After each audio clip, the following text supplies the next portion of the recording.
जी, अस्सलाम वालेकुम। उम्मीद है कि आप तमाम दोस्त खैरियत से होंगे और आज का दिन भी ट्रेडिंग के हवाले से अच्छा गुज़रा होगा।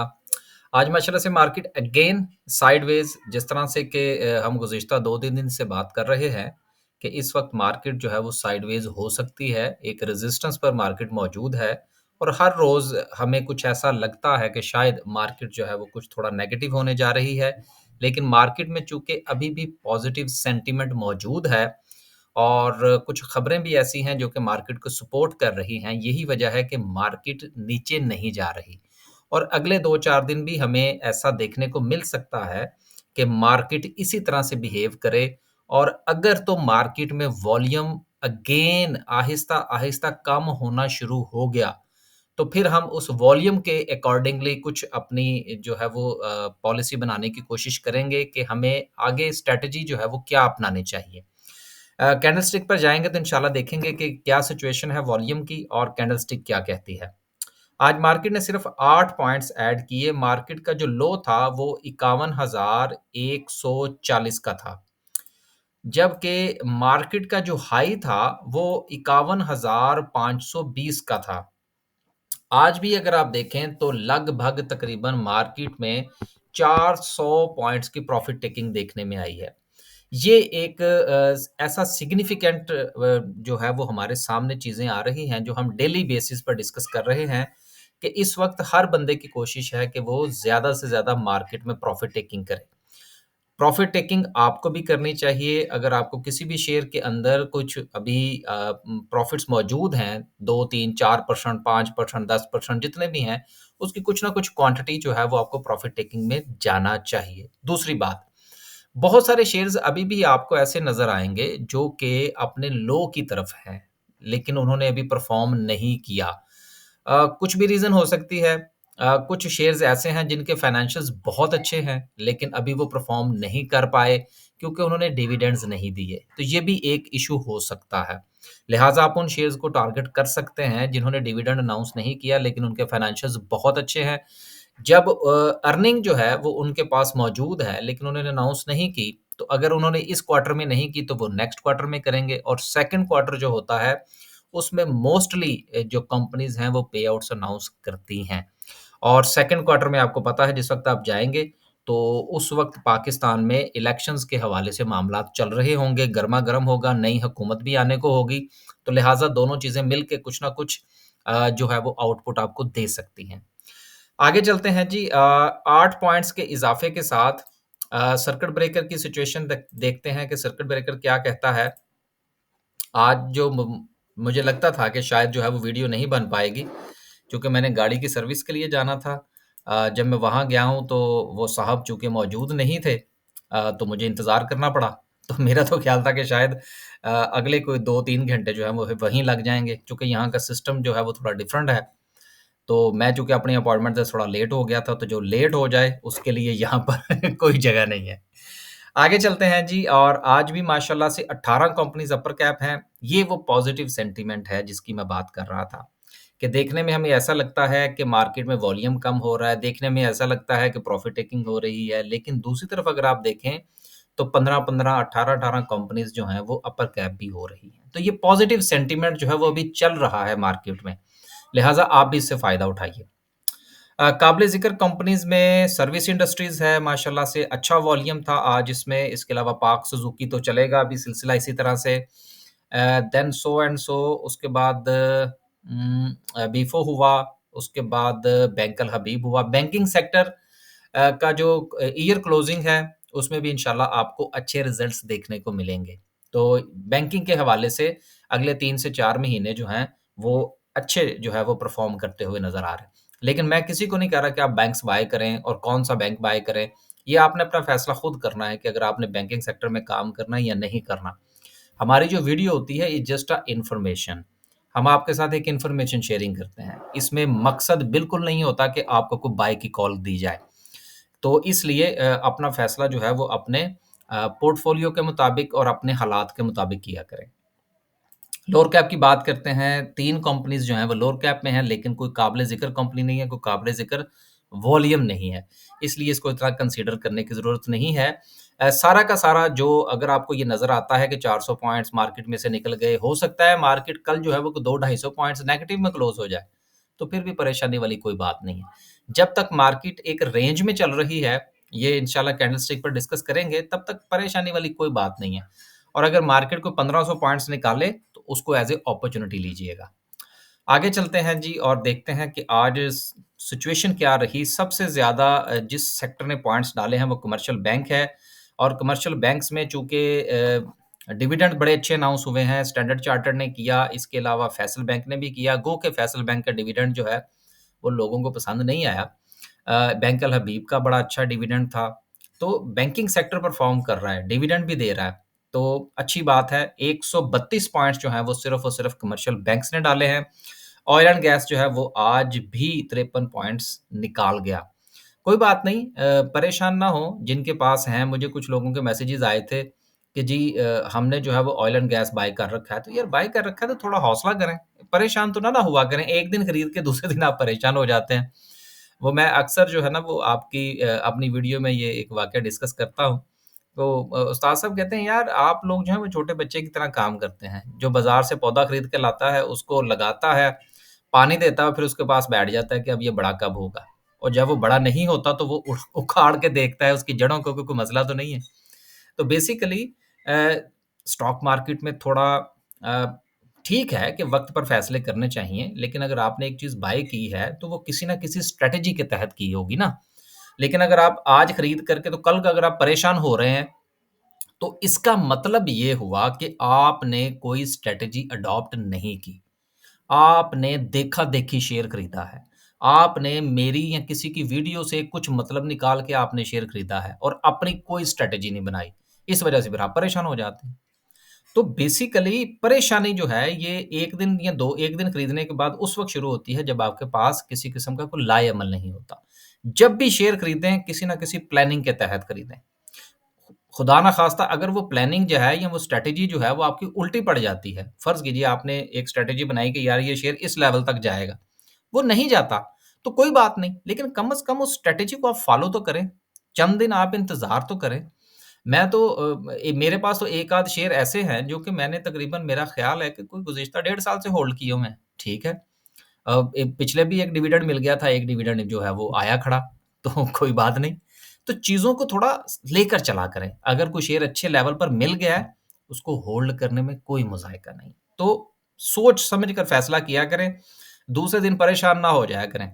और वो एक इंग्लिश में एक वो वर्ड बोलते हैं सेल्फ पिटी कि अपने आप को जो है वो कहना कि गलती होगी जी, आज ही खरीद लिया, आज ही पोज़ीशन काट देते हैं। ऐसा ना किया करें, थोड़ा टाइम दिया करें अपने फ़ैसलों को। आगे चलते हैं जी और मज़ीद देखते हैं फर्टिलाइज़र सेक्टर भी आज सो एंड सो रहा। इसके अलावा ऑयल एंड गैस जो है वो सारा का सारा लाल है। देन सीमेंट सेक्टर की बात करें, इसमें भी मिला-जुला सा रुझान है। देन पावर जनरेशन की सिचुएशन भी बस सो एंड सो है, लेकिन पावर जनरेशन को हमें देखना चाहिए। सबसे ज़्यादा हबको जो है इसने परफ़ॉर्म किया है। देन इसमें सैफ पावर ने क्योंकि उसने थोड़ा डिविडेंड दिया है, उसके बाद पाकजिन पावर ने परफ़ॉर्म किया, के इलेक्ट्रिक और कैपको जो है वो नीचे रहे। कोई बात नहीं, चलता है। पावर जनरेशन परफ़ॉर्म करेगा। एक चीज़ आप ये भी ज़हन में रखिएगा कि पावर जनरेशन को जब ये लोग जूते मार के निकालेंगे, तो पैसे दे के निकालेंगे ना, पैसे दिए बगैर तो नहीं निकाल सकते। इसलिए ज़रा सोच समझ के फ़ैसला कीजिएगा। आगे चलते हैं जी, कुछ अनाउंसमेंट्स हैं, इसको शामिल करेंगे। पहली अनाउंसमेंट जो ग्रे लीज़िंग की है, इसको छोड़ दें। मुदारबा है 75 पैसे की अर्निंग, बहुत अच्छी अर्निंग है जी इसकी। Pakistan aluminium and beverages cans हैं, ₹4.11 की अर्निंग है, बहुत अच्छी अर्निंग है। इसके हवाले से काफ़ी पॉज़िटिव सेंटिमेंट है मार्केट में। पैकेजेस ₹10 की अर्निंग है, बहुत बड़ा शेयर है। ₹10 की अर्निंग जो है, ये बहुत कम है इसकी। देन उसके पास उसके बाद देखें शेज़ान इंटरनेशनल है, ₹2.86 का नुकसान है। देखिए शेज़ान के हवाले से ना मैं ज़्यादा डिस्कस नहीं करता, मैंने कभी इसको खरीदा भी नहीं है। लेकिन आप एक चीज़ का गौर कीजिएगा कभी अ, बचपन में ज़ाहिर-सी बात है हम लोग भी शेज़ान की बोतलें पीते रहे हैं। इन लोगों ने मरते-मरते भी जो है ना वो अपनी क्वालिटी पे कॉम्प्रोमाइज़ नहीं किया। ये एक बड़ी अहम चीज़ है। मसलन इनके साथ इख्तिलाफ़ हमारा अपनी जगह पर। और वो तो सारी ज़िंदगी रहेगा हमारा, उसमें तो हमारा कोई कॉम्प्रोमाइज़ है ही नहीं ना। लेकिन आप ये देखें कि ये लोग जो हैं, ये इतनी ज़्यादा मुखालफत के बावजूद भी सस्टेन कैसे कर गए और कर रहे हैं। ₹2 86 पैसे का नुकसान कोई नुकसान नहीं है। लेकिन यहाँ से ये बात जो है ना वो हमें कुछ सीखने की भी ज़रूरत है, कि ये लोग सर्वाइव कैसे कर जाते हैं। सिर्फ़ बायकॉट करने से काम नहीं होता। जब एक मुसलमान के पास आप जाते हैं, अब इस पे थोड़ी-सी बात हो ही जाए आज, ख़ैर है कुछ नहीं होता। जब आप किसी एक ऐसे बंदे के पास किसी ऐसी कंपनी का अचार खरीदते हैं या उसकी चीज़ें खरीदते हैं, क्योंकि पिछले कुछ अरसे में पाकिस्तान रहा हूँ, मुझे बहुत सारे मसाइल का सामना रहा है। एक दिन आप चीज़ खरीदते हैं, उसमें से कुछ निकलता है, दूसरी बार खरीदते हैं, उसमें से कुछ निकलता है।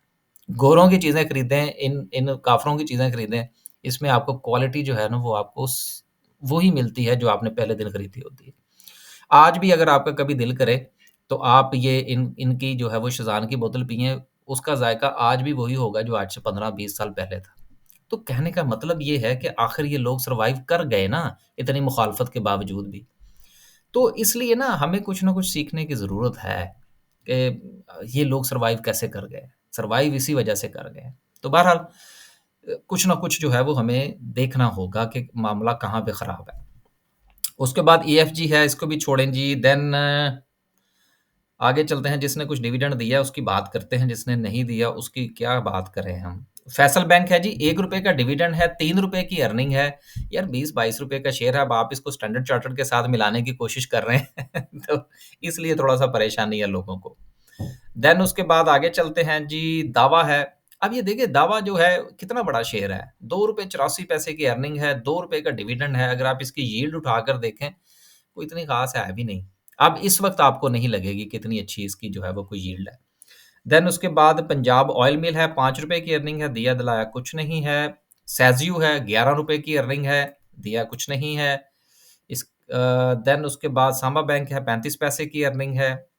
आगे चलते हैं, सैफ पावर ₹1.86 कमाए, ₹1.5 का डिविडेंड दिया, बहुत अच्छी बात है। ₹15-16 का शेयर अगर आपको साल में 3-4 डिविडेंड दे दे, को रुपए ₹1 ₹1.5, तो मेरा तो ख़्याल है कि इस किस्म के शेयर्स जो है वो उनको खरीद के कुछ अरसे तक रखना चाहिए। पावर जनरेशन की बात नहीं कर रहा, एक एग्ज़ाम्पल दे रहा हूँ, अब आप इसको अज़्यूम ना कर लीजिएगा।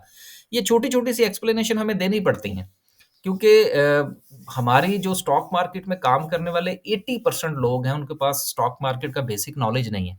इसलिए हमारा व्हाट्सएप भरा होता है। इसलिए मुझे दोस्त ये भी कहते हैं कि जी आप बहुत सारी छोटी-छोटी बातें जो हैं, वो अपनी वीडियो में रिपीट कर जाते हैं, रिपीट करते रहते हैं। सर उसकी वजह ये है कि हमें रोज़ाना की बुनियाद पर जब सैकड़ों मैसेजेस आते हैं, तो हमें यही लगता है कि आज भी वहीं खड़े हैं जहाँ आज से 2 साल पहले खड़े थे। तो इसलिए मजबूरन हमें ये चीज़ें एक्सप्लेन करना पड़ती हैं। आगे चलते हैं जी। कैप्को ने ₹1.34 कमाया, दिया-दिलाया कुछ नहीं। अब आप ये दोनों की अब य यहीं से आप मतलब निकाल लें ना कि कैप्को कहाँ पे खड़ा है, उसकी प्राइस देख लें और सैफ पावर कहाँ पे खड़ा है।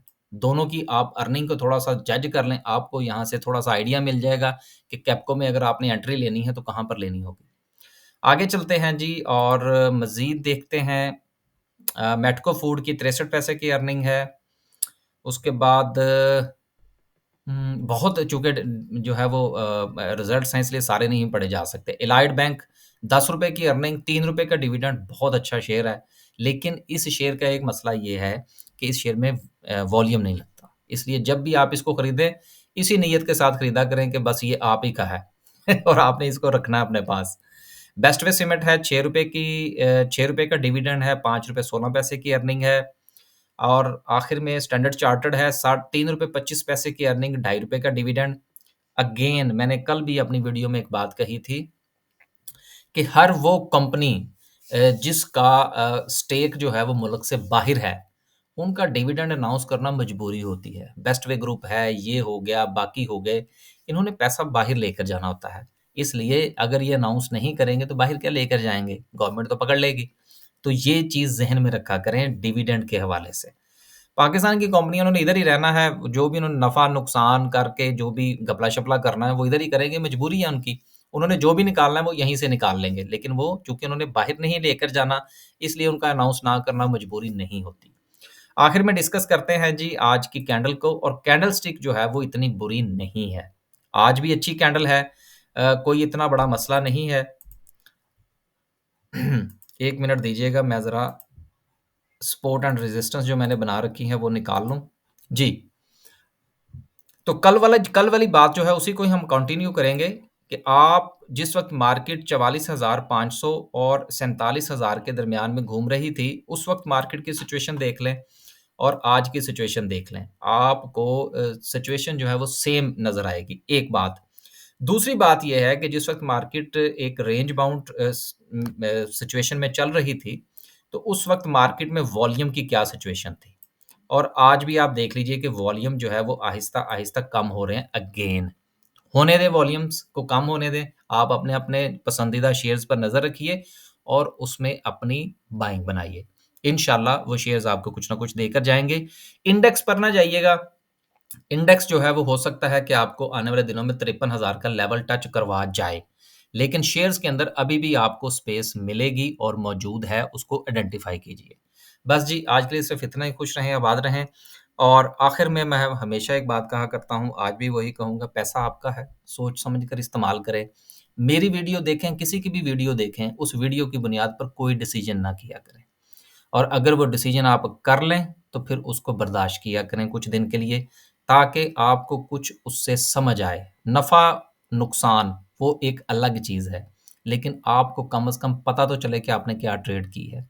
अगर आप नफ़ा कमाएँ या नुकसान हो जाए, लेकिन अगर आपने उससे सीखा कुछ नहीं है, तो इसका मतलब ये है कि वो आपकी ट्रेड फ़िज़ूल में की है आपने। अल्लाह हाफ़िज़।